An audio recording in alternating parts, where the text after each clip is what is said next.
gitu kayak apa kayak Donat.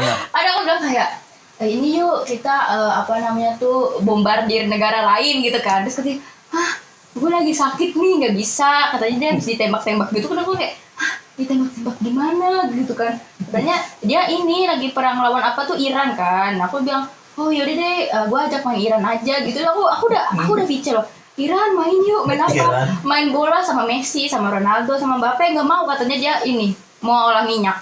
Nggak jadi. Aku udah ajak Prabowo jadi ini nggak main sama kucing di rumah nggak? Katanya nanti aku bawa kucing aku juga, kamu sama kucing kamu, aku sama kucing aku. Katanya gini, aku lagi pergi kemana? Gak tahu, lagi pergi sama Mayor tadi. Ya udah aku diem dong. Aku nggak bisa. Terus aku bilang besuk yang kecelakaan itu kereta. Iya kali ya. Terus aku ajak si ini Kim Jong Un Korea Utara.